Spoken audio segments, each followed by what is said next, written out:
मोहर लगाने का काम कर रहे हैं। जी को आप सुन रहे थे, महासचिव हैं बीजेपी पार्टी के। हमारे साथ हमारी सहयोगी मुक्ता पाठक भी जुड़ गई है।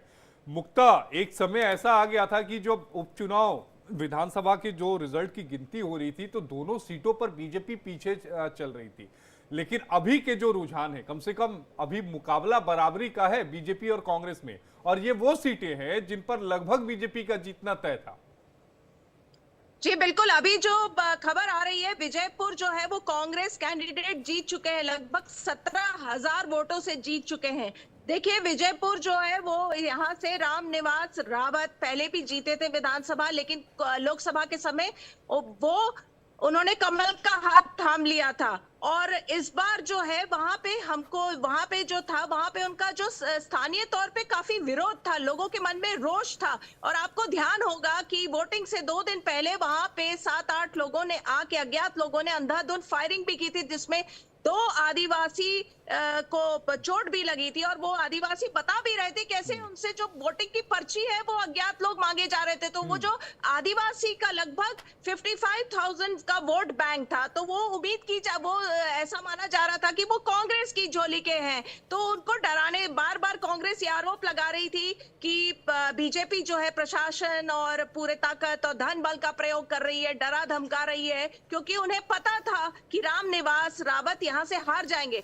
वो लोकसभा से पहले वो बीजेपी में आए, और जब यहाँ पे बीजेपी की सरकार बनी विधानसभा के बाद, तो उनको जो है बिना जीते ही वन मंत्री का दर्जा दिया गया। वो मंत्री भी थे और उनके लिए ये चुनाव जीतना बेहद जरूरी था। लेकिन देखिए, जनता जो है वो उसने हरा दिया। जिस तरह का रोष उनको था, तो ये एक मैसेज है सभी के लिए कि बार बार जो आप पार्टी बदलते हैं वो जनता को रास नहीं आ रहा। और जहां तक बुधनी की बात है, वहां भी जो कांग्रेस के जो कैंडिडेट है राजकुमार पटेल, कई राउंड्स में वो आगे रहे, जबकि वो एक परंपरागत बीजेपी का सीट है। शिवराज सिंह चौहान का वहां से लगातार जीतते आ रहे हैं, और अब जो है उनकी साख का भी सवाल है, उसको ऐसा देखा जा रहा है। लेकिन वहां पे अभी जो है टक्कर जो है, अब जो है बीजेपी आगे हो गई। हालांकि एक जो सीट है वो बीजेपी के हाथ से फिसल गई है। एक सीट बीजेपी के हाथ से फिसल गई है। और हमारे साथ स्टूडियो में दानिश कुरैशी साहब भी जुड़ गए हैं, एआईएमआईएम के प्रवक्ता हैं। दानिश जी,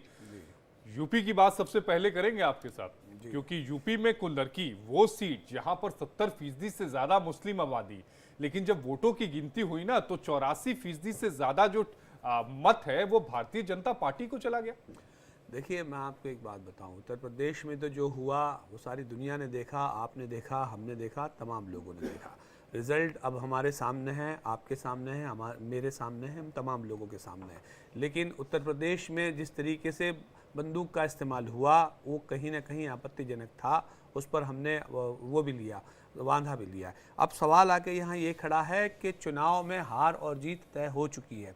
देखने वाली सबसे बड़ी बात निकल के ये आती है, यूपी की बात तो ठीक है, महाराष्ट्र में मैं आपको एक बात बताऊं, महाराष्ट्र में मैं मुसलसल देख रहा था कि भारतीय जनता पार्टी का जो विलिंग रेशियो जो है वो 2014 का देखिए, तब भी आपको इस इर्द गिर्द यही दिखेगा, 19 में भी यही दिखेगा, और अब भी जाके वही दिखेगा। इसका मतलब ये निकल के आता है कि जो विभाजनकारी नीति का इस्तेमाल महाराष्ट्र के अंदर में भारतीय जनता पार्टी ने या केंद्र में सत्ता के बल पे या ताकत के बल के इस्तेमाल हुआ, तब ये परिणाम आए हैं। अगर ये ना होते तो परिणाम कुछ और होते। लेकिन अब कोई फॉरवर्ड की बात नहीं है, रिजल्ट हमारे नहीं, लेकिन परिणाम और क्या होते हैं। 288 विधानसभा सीटें हैं महाराष्ट्र में, 214 पर जो एनडीए गठबंधन है वो आगे चल रहा है। बात अगर महाविकास आघाड़ी की करें तो वो 52 सीटों पर आगे चल रही है। वहीं अगर हम शिवसेना शिंदे साहब के गुट की बात कर ले तो 54 सीटों पर तो वो आगे चल रहे, 2 पर जीत हासिल कर ली, यानी कुल 56 सीटें। यानी महाविकास आघाड़ी जितनी सीट लेकर नहीं आ रही है उससे ज्यादा सीटें तो शिंदे साहब लेकर आ रहे हैं। नहीं, मैं वही तो आपको कह रहा हूं ना कि विभाजनकारी नीति की जो मैं बात कर रहा हूं कि जो 2-2 शिवसेना हो गई, वहां पे 2-2 एनसीपी हो गई, तो ये वो जो विभाजनकारी जो नीति है मैं उसी की बात कर रहा हूं। तो इसके पीछे आप वजह बीजेपी को मान रहे हैं? हाँ बिल्कुल, कोई दो राय नहीं है। तो आप पूछ लीजिएगा, आप पूछेंगे तो आपको पता चलेगा कि भाई एक तरफ शरद पवार है, एक तरफ उद्धव ठाकरे हैं, ये तमाम लोग। और मानने की कहां बात है, ये तो आप पता करेंगे तो आपको खुद समझ में आ जाएगा। खैर, लेकिन रिजल्ट अब हमारे सामने है, तो रिजल्ट को स्वीकार कर रहे हैं ना। फिर मैं दिनेश जी के पास जाऊंगा। सुनिए, देखिए, जनमत जो है, आवाम का जो फैसला है वो सबसे ऊपर है, वो किसी से मतलब वो नहीं हो सकता उसको। दिनेश जी, आपने सुना दानिश भाई को, दानिश भाई कह रहे हैं कि विभाजनकारी नीति बीजेपी की काम आ गई। ये विभाजनकारी नीति तो एमआईएम का था, और जब आपने सवाल इनसे कुदरकी का पूछा तो कूद के चले गए महाराष्ट्र पर, वहां जवाब नहीं दे पाए। असल में ये आए थे सबको बांटने के लिए। हम तो बार बार कह रहे थे ना, हम तो जी बिल्कुल नहीं था, और इसलिए हम कह रहे हैं, हमने तो कहा है कि लोगों ने हमारे उस नारे को, योगी जी के उस नारे को स्वीकार किया कि बटोगे तो कटोगे। लोग बटना नहीं चाहे, लोग कटना नहीं चाहे, लेख हुआ और जिसका ये परिणाम है, और वो परिणाम उत्तर प्रदेश में भी दिख रहा है, वो परिणाम जो है महाराष्ट्र में भी दिख रहा है। अब ये कहने के लिए कह क्या सकते हैं, इनके पास कुछ है ही नहीं है, लेकिन अगर इनके चेहरे पे कहीं धूल लगी है ना, तो आईने को ना साफ करें, अपने चेहरे को साफ करें, बार बार आईने को साफ करें। मेरी बात तो आप बहुत अकलमंदी के साथ आपने झारखंड में परिस्थितियां देख ली है, तो वो ज्यादा वो करने की जरूरत नहीं है। ठीक है, आप चुनाव जीते हैं, अच्छी बात है, आपको मुबारक, आप चुनाव जीतिए, कोई दिक्कत नहीं है। लेकिन आप अगर इसमें इस मुगालदे में है तो इससे बाहर निकल आइए, क्योंकि आवाम होती है। हमारी सीटें झारखंड में लोगों ने देख लिया है। सुनिए सुनिए सुनिए सुनिए सुनिए जी, नहीं, आपको कितनी सीटें मिली हैं झारखंड में? तो भारतीय जनता पार्टी की सीटें बढ़ी हैं, मैं तो आपसे पूछ रहा हूं, बढ़ी है कि नहीं बढ़ी है? इसलिए कम से कम चर्चा करने के पहले ना थोड़ा सा, आप जो बड़ी-बड़ी बड़बोली बातें कर रहे हैं, नहीं, तो आप हम तो ये कह रहे हैं आप आपसे, नहीं लड़े, आपके जिसके आगे जाने पर आपको खुशी हो रही है, जिसके आगे जाने पर आपको खुशी हो रही है, इसका मतलब किसी के आगे जाने से, किसी के पीछे जाने से न कोई कम से कम कुछ कहने के पहले ना बात ये है कि उत्तर प्रदेश की आप नहीं, कुंदरकी की आप बात कर रहे हैं, उत्तर प्रदेश की अगर आप बात करें तो उत्तर प्रदेश में क्या हुआ ये हमने नहीं देखा। वहां 9 की 9 सीट जीतनी चाहिए थी आपको, तो आप तो नहीं जीत पाए। हमको तो ये लग रहा था कि 9 की 9 सीटें भाजपा जीत जाएगी, जिस तरीके से चुनाव हो रहा था उस दिन। नहीं, क्या हुआ? क्या आपको नहीं पता?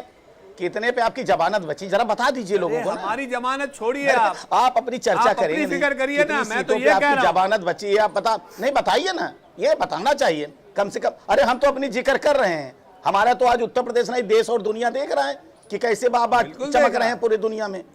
उनका नारा तो दुनिया स्वीकार कर रहा है, दूसरे देश स्वीकार कर रहे हैं, हिंदुस्तान में ही नहीं। तो आप अपनी यथार्थ को बताइए ना, हम तो बताने के लिए, भारतीय जनता पार्टी की बात बताने के लिए बैठी हैं। आप जरा एमआईएम की बात बताइए ना, तो आप तो आए थे नेता बनने उत्तर प्रदेश में, सामने आई है, कौन सा तीर मार के गए बता दीजिए जरा। मैंने वही कहा उनसे कि जिस तरह पूरे प्रदेश की बात कर रहा हूँ, उत्तर प्रदेश में 7 लोग निलंबित हुए, ठीक है। इलेक्शन कमीशन ने जो सारी चीज़ें की, हमारे सामने ये मामला आया कि महिलाओं को तक को रोका गया। जिन महिलाओं को प्रमुखता देने की बात महाराष्ट्र के अंदर में की जा रही थी कि महिलाओं के साथ अभद्र व्यवहार कर रहा है जो लोग थे उनका, और वही परिस्थितियां आपने वहां देखी। लेकिन खैर मैं फिर से वही बात कहूंगा कि यहाँ तो 9 की 9 सीटें जीतनी चाहिए थी, इनको नहीं जीत पाए वो। ठीक है, नहीं, एक मिनट मैं जेवा जी के पास जाऊं। अभिषेक